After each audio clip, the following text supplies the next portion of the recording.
What's going on, guys? So this month I worked mainly on the cave for my game. The goal was to create 10 cave levels for the demo, so I started by making each cave level as a different unique prefab. I modeled and textured the cave room as well as various cave objects in Blender.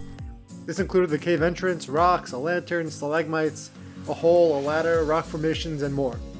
I then created separate prefabs for each cave object and manually placed them in each cave room prefab. I also experimented for the first time with different lighting to try to do my best to get a dark, mysterious, cave-like atmosphere.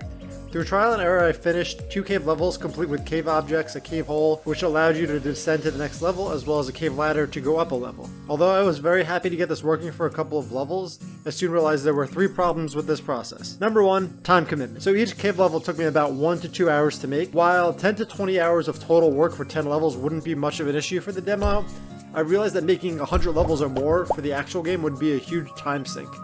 In addition, I would have to set each next level and previous level manually for each entrance and exit of every level. Number 2 is lack of randomization. Personally, whether it's the dungeon or cave, I love the idea of exploring a location when there are random chances for rare items or objects, monsters, or chests to spawn. Procedural generation of levels allows for randomization, which makes exploration much more exciting. And number 3, grid-based systems. So in order to procedurally generate the cave levels with different sizes, object types, object sizes, and spawn rates, depending on whatever cave level the player is in, I knew I would need to create some kind of grid system to allow for this.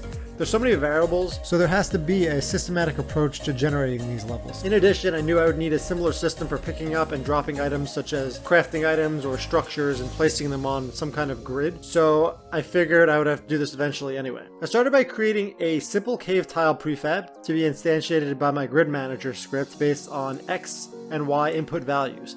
Personally, I want cave levels to be larger as the player descends down further, and this new system allows for this to occur. Next, I created a cave wall and cave wall corner model in prefab. The challenge here was determining the correct rotation for each piece depending on where in the grid each was placed. In addition, I created a material for the wall to render only the front. This way, when the camera is rotated near the wall does not block the view of the player, which is a challenge having like a third-person camera type view. After successfully creating the walls and corners based on the grid size, I created a method to instantiate lanterns along every 7th non-corner wall.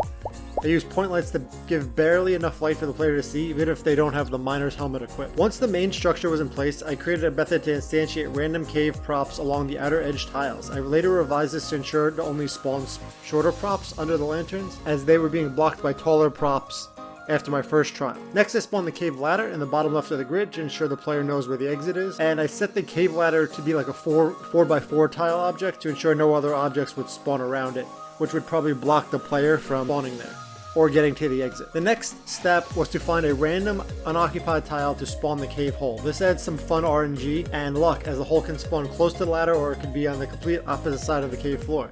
I also added some blue spotlights to shine on the ladder and hole so the player can easily find either access point at any given time. Finally, I created a system to spawn interactable and destructible objects such as rocks, mushrooms, and ore veins. The total quantity is a percentage based on the total grid size, and the chance that each object spawns is determined by a specific object spawn table, which I did similarly with the loot table for item drops.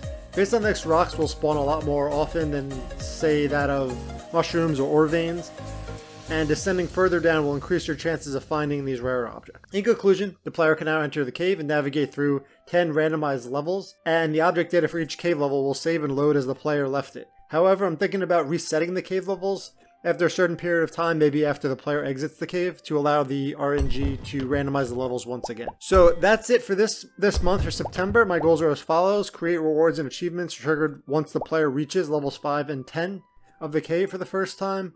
Create a broken elevator. Fixing the elevator will allow the player to travel to levels 5 and 10 instantly if already reached prior. Number 3, change a couple of quests to require copper rather than just wood or stone. Number 4, play through the 10 cave levels and make any adjustments needed, maybe different lighting, pickaxe collider size, object sizes, object spawn rates, etc. And finally, allow the player to pick up rocks and place them on the cave floor grid rather than just place them anywhere, which is kind of buggy at the moment. So that's it for now. As always, thanks for watching. If you have any questions, comments, or suggestions, let me know.